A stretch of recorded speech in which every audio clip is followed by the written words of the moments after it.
À la fin d'une de mes conférences, lors des questions-réponses, et c'est un exercice d'ailleurs que j'adore, on abordait le sujet des rêves et une personne a posé une bonne question. Et ma réponse a été clairement oui. Chacun d'entre nous peut vivre l'abondance, chacun d'entre nous peut réaliser ses rêves, même ses rêves les plus fous. C'est simplement qu'une partie de nous est fermée par des croyances limitantes ou par un conditionnement dans lequel nous vivons souvent depuis notre enfance, et c'est lié souvent à notre éducation. Alors, je ne parle pas de rêves créés par l'ego, mais je parle de rêves qui viennent réellement de votre cœur. Par exemple, si je rêve de posséder le plus grand yacht du monde, c'est possible, mais c'est mon ego qui est aux commandes parce que je veux être supérieur aux autres, parce que je veux prouver aux autres que je peux réussir. Je parle de rêves qui viennent du cœur. Si nous avons le pouvoir de rêver, c'est pour réaliser nos rêves, et ça, c'est possible pour chacun d'entre nous.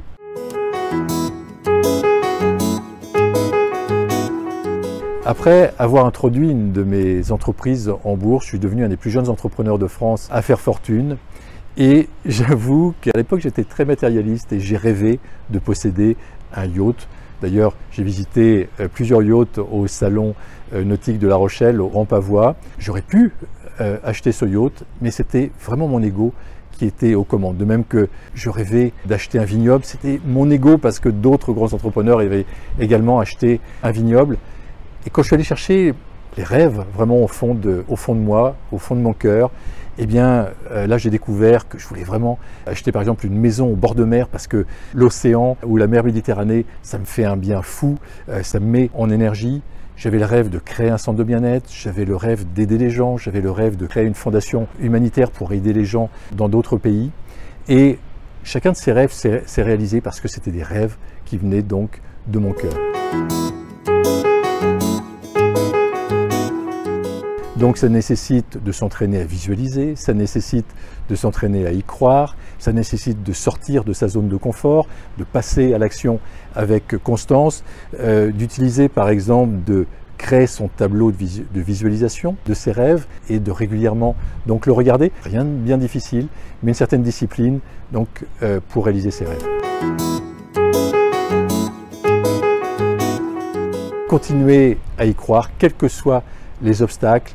Et il y en aura, il y aura des difficultés, il y aura des obstacles, mais à ce moment-là, conservez le cap, conservez votre rêve devant vous, en vous laissant guider par ce qui vous fait plaisir, par ce qui vous fait envie, par la joie simplement de mener vos activités.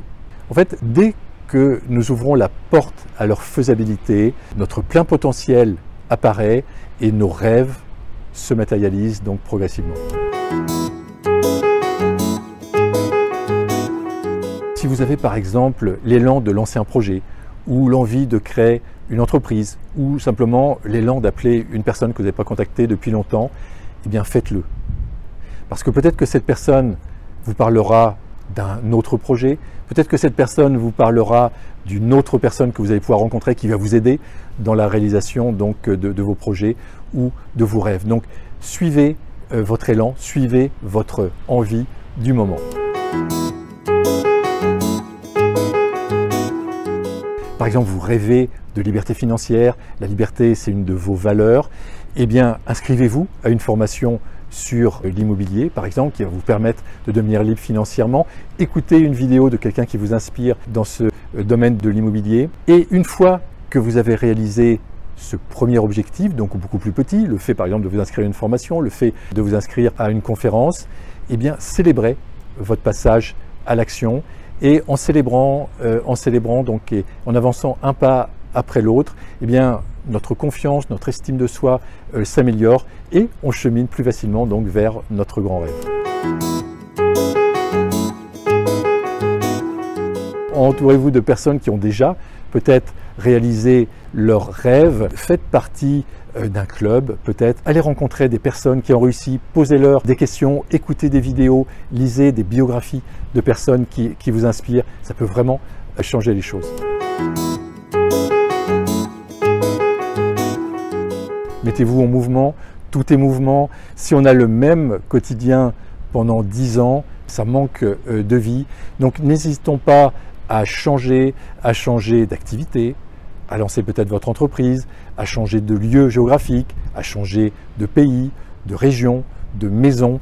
Mais mettez-vous en mouvement et écoutez à ce moment-là donc vos envies. Si par exemple vous avez envie de quitter le salariat pour retrouver une certaine liberté, eh bien allez-y, lancez-vous comme indépendant, créez votre entreprise, mais passez à l'action. Quelle que soit l'action, même si c'est une toute petite action, passez à l'action.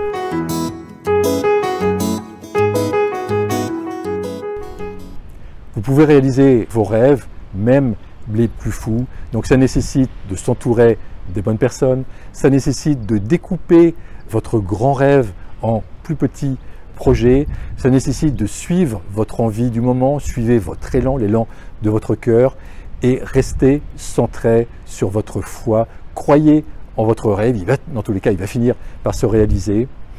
Et puis entraînez-vous à visualiser votre rêve, entraînez-vous régulièrement à sortir de votre zone de confort. Si vous avez envie de cheminer vers votre grand rêve, mais vous avez du mal à identifier ce rêve le plus fou, j'ai tourné une vidéo à votre attention qui s'intitule « Comment identifier son rêve le plus fou ». Voilà, cette vidéo peut réellement vous aider. Je vous souhaite le meilleur, n'hésitez pas à commenter et je me ferai un plaisir d'interagir avec vous. À très bientôt.